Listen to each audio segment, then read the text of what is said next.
How was Dillian Whyte's performance on Saturday?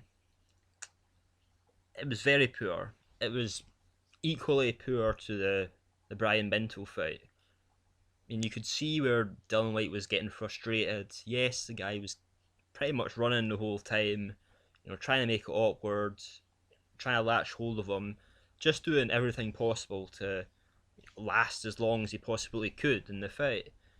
And Dillian Whyte got frustrated. This seems to be a massive weakness that Dillian Whyte has now. He showed this in the Brian Minto fight as well. And obviously the two similarities between the Brian Minto fight, the Anthony Joshua fight even, and the fight he had on Saturday is because they're all in front of a big crowd. So maybe it's when he's got a big crowd in front of him, he wants to look good.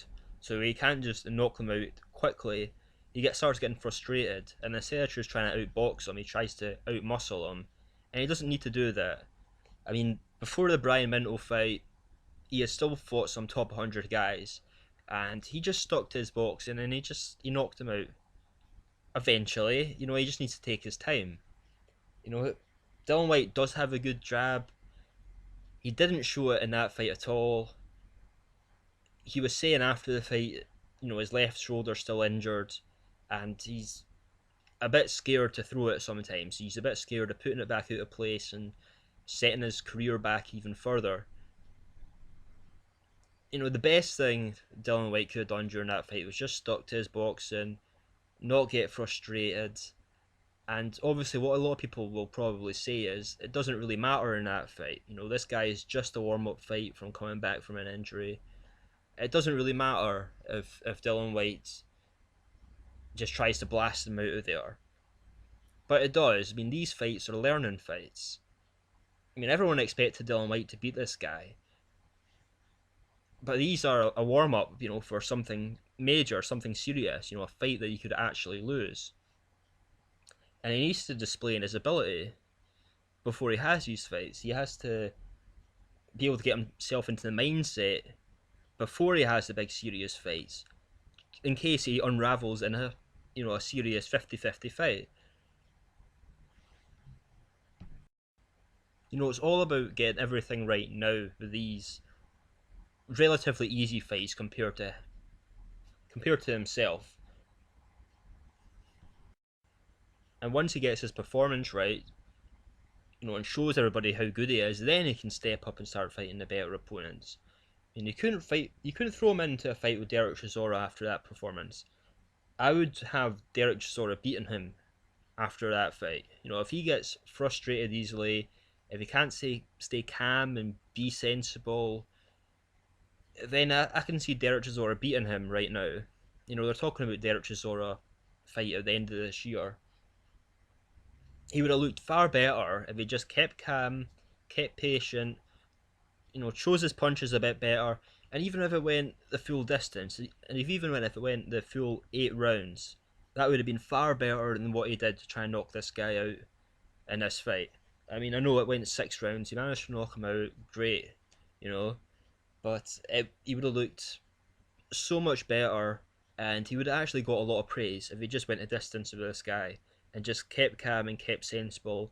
And everybody right now would be talking about how well Dillian Whyte can box, and he's just a boxer, he's not a brawler. But they're not saying that now. Everyone's saying it's a bad performance, and Dillian Whyte himself knows it's a bad performance. And Dillian Whyte puts it down to the fact that this guy was just a spoiler.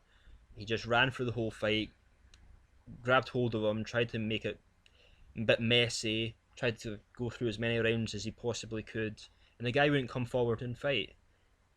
Well, Dillian Whyte's got to realise you're going to get opponents like that. You're going to get opponents at the top level that fight that way. I mean, like Tyson Fury, for example.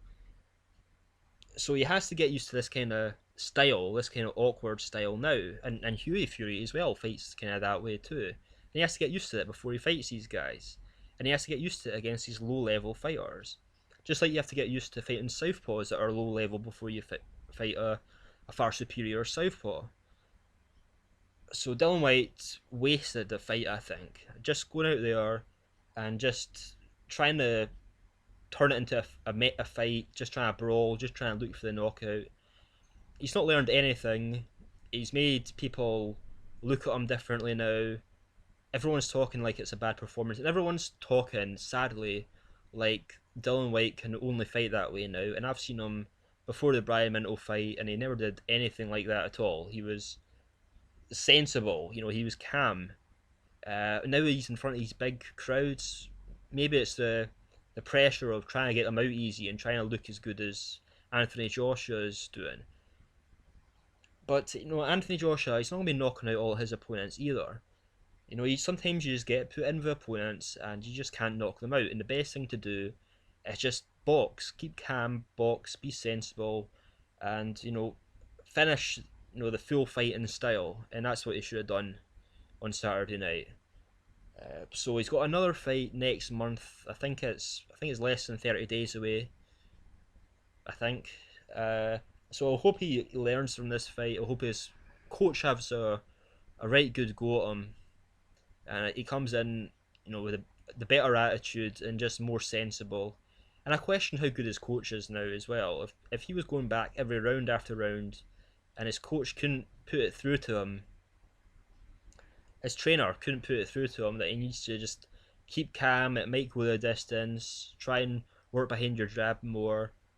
If his trainer can't get it through to him, then he needs a new trainer. That was a very poor performance compared to what I've seen him do many fights ago now.